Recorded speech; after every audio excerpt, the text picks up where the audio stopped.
Hello everyone, this is a quick rundown on a pricing strategy for your e-store. Of course, this is not to be a strategy that you have to mimic like 100% as is, but it's just a guideline. So this is cost-based strategy that we worked on in class.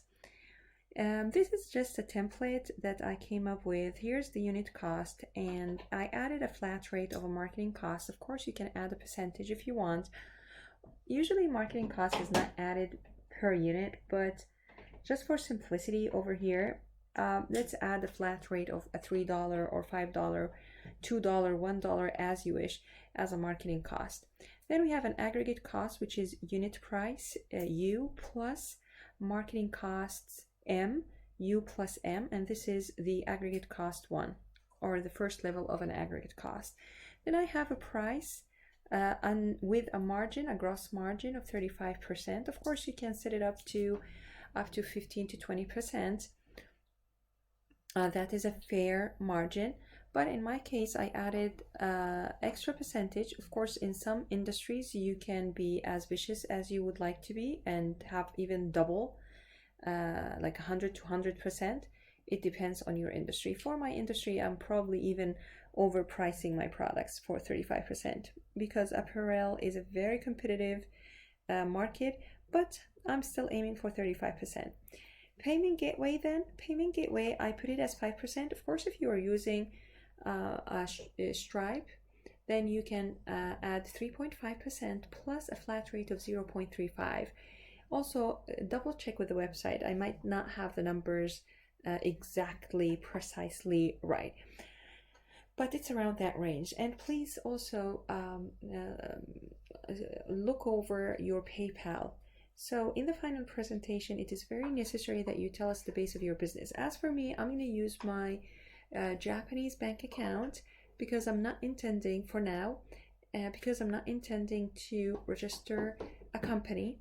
And because this is just a test that I would like to see how is this working out. In fact, this is just me being a student in my class. So it's up to you, but I am not encouraging you to add extra income on your Japanese bank account if you're already making enough money to be taxed on. Please make sure that you understand that I'm not encouraging you to make money and get away without paying taxes. So just to make this clear on your income tax. But if you're not making an annual income that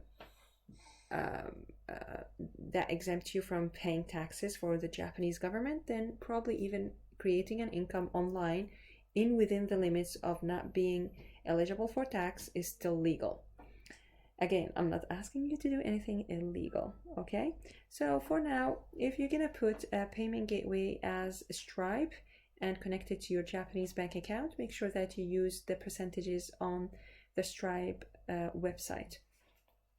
The aggregate cost, so the Stripe website connected to your Japanese bank account without having a official registered business is not a long-term strategy. It is just a strategy for you to check whether you're going to make money or not, and to find out whether the margin is okay, to test your marketing strategy, your Facebook ads, and keep on fixing your marketing strategy until you get a steady revenue and a sufficient customer base. After that, definitely you're probably going to make more money, and if you are eligible for taxation, then you have to pay the taxes for the Japanese government. And if you don't have a business, then you are operating illegally.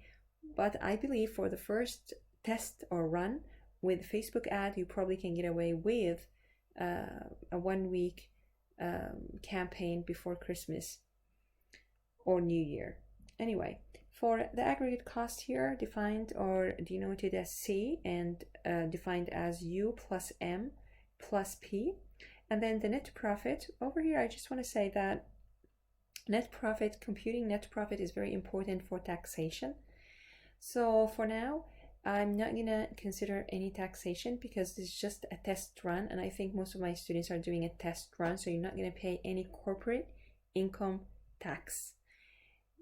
So the idea here is to try to strike a balance between your pricing strategy and your net profit and your marketing strategy. Once you perfect or nearly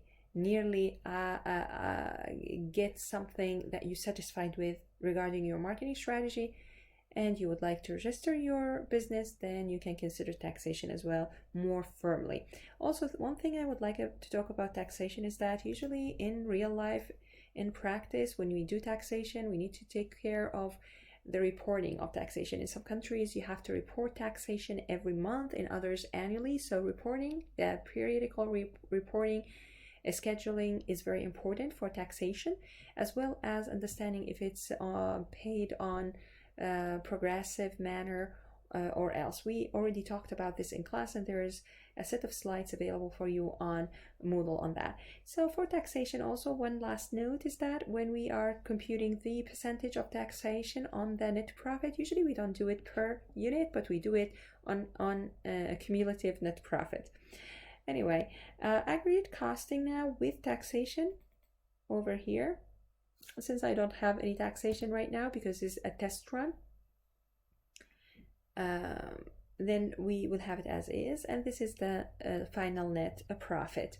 Now, if you would like to use this strategy, then good for you. It's a valid strategy, but it shouldn't be used on its own, as we discussed in class. It should be coupled with market-based strategy or competitor-based strategy. So you need to go ahead after fixing your Excel, and do not complicate your Excel too much, because then it makes it really difficult for you to explain it in class in the presentation within a very limited time, as well as modifying it in the future. So keep it simple, even if it's not perfect, but as a beginner, keep it simple, but do not use the cost-based strategy on its own, and kindly double check with the competitors as we discussed in class. Now, I would like to talk about a bit of an advanced version of using the cost-based strategy or the cost structure. Over here, for my segments, I just also would like to explain that where did I come up with the 0 to 5, 5 to 10, and 10 to 15, and then 15 to 30 all of a sudden, and then 30 to 40 and above, and so forth. Actually, I looked into my site and I analyzed literally almost in general all the prices mentioned on all the prices listed on my site, and I thought that maybe 0 to 5 could make a very good segment, then 5 to 10 could make a very good segment, because these products look alike somehow and could be priced similarly, and then 10 to 15 could be also priced similarly, and 15 to 30, I noticed that most products ranges between 15 to 30 could be perceived similarly, and also looked up competitors site, and I found out that maybe we can do value-based pricing accordingly. Moreover, given that I am a first-hand consumer of, or customer or prospect for children or baby apparel, then perceived or value-based pricing, or perceived consumer perceived based pricing could come quite naturally to me. So over here for 0 to 5, I decided, first of all, you need to get your lower and upper bounds of your segment. And the upper bound here for the highest of $5 unit cost is $10.80. Then if I want to use value-based pricing, the value-based pricing shouldn't be lower than 10.80, right? And it is not. As well as it shouldn't be higher than this, the lower bound of the next segment, right? So over here it's 10.95. It satisfies the first condition, which is it's higher than 10.80. or equal to, just to be precise, equal to or higher. And it also satisfies the second condition, which is it is lower than the lower bound over here.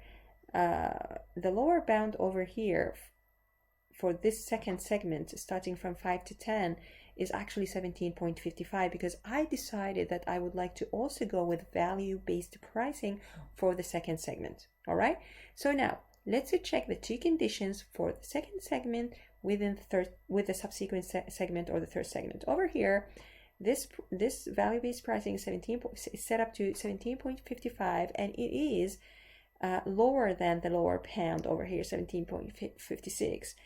So that is valid, and we can go ahead and use these two value-based pricing as well as the cost-based pricing for the subsequent segments. Now, how do we use this Excel sheet with the system? Now, I would like to plug in three different pricing strategies or formulas, sorry, three different formulas on the system. The first is this 0 to 5 be priced 10.95. The second is 5 to 10 to be priced at 17.55, and then 10 and above, all these are actually going to be priced with the fixed margin of 35%. Okay, so let's take a look at the system here. So we go to our dashboard, of course, and AliDropship Woo. And under AliDropship Woo, we go to pricing. Under pricing, of course, you would probably be faced with the add recommended. If you add recommended, then I'm gonna overdo everything I've done with my formula. So for you, you probably need to delete all the recommended and then add new formula. Okay, so add new formula, and then when you have a new formula, you can just plug in the minimum cost 0 to maximum cost 5, and it should be equal to 10.95, and this is what I have over here, 10.95. For the second one, it should be equal to 17.55. So let's check this out. Over here, the second one is 5.01. All right, please make sure that you have 5 as the upper bound over here and 5.01 as the lower bound for the subsequent segments. And then this is equal to this value-based pricing. Now for the last and third formula, I have a minimum cost of 10.01, and I'll keep this blank. So this is infinity, whatever higher than 10.01. So it's 10.01 and above. And then I will add the marketing costs, which is $3 times the 1.35. Okay, and then I will have my prices set accordingly. I've already tested that this formula works well. Of course, you need to test that first. And then after you test it by saving changes, keep this off. I believe it's better to keep it off. And then update prices. After updating prices, please test if this works fine. Then the second step should be like it's literally computed on Excel and make a test run. I did that already. I had 2 different products because I've already tested for 10.95 for these ranges. These are easy to test because at any, how do you test that? Let me just go through that. For example, you have this product page, then you go to view on AliExpress, and then you can find the original price and then compute if this 11.03 goes in this segment, then it should be 11.03 over here. It should be priced at 18.94, right? So let's take a look on my side, and it's priced at 18.94. However, now we need to solve the dilemma of having the original price set correctly, this scratched original price. So how do we do that? I set up, or I wanted to run a campaign of 30% off, but not on my account, guys. Last time in class, I was throwing questions at you and telling you, how about the 30% discount? What are you going to do with this?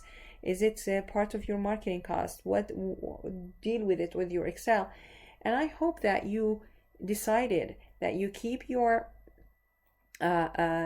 this price as is, and you actually play with this cost, with this price over here. So if you got to this conclusion after your brainstorming session, then you are definitely on the right path of entrepreneurship. So in any case, when you want to set the discount settings here, For each one you can set it, of course, differently. So you can set it to 30%. So turn on this toggle and set it to 30%. Make sure they're all set to 30%. You can set it to different percentage. I also would like to say that later on, when you are more advanced, or for some projects, like maybe the project that we have in class, the Help Me Mom, I'm not sure yet. I haven't looked at your site yet or talked to you yet about pricing, but maybe you have very distinct categories. You have something with electronics, something with wallpaper, and so forth. So you have very, very low prices on some categories, and you have very medium prices that could be priced higher on other categories, probably. So I just wanted to mention that you can actually customize your prices based on different categories. So if you have very distinct categories that could you could make different, totally completely different margins on them, then definitely use this strategy. It's very or use this feature on the software. It will help you a lot. So this is it, guys, about pricing. It is difficult when it's done the first time, but I hope that you have reached some solid conclusions during your brainstorming. And if you haven't got to, if you agree with this strategy and you think this is really good, and you still haven't got to this point after your brainstorming, please don't feel bad about it. Just try to do your best.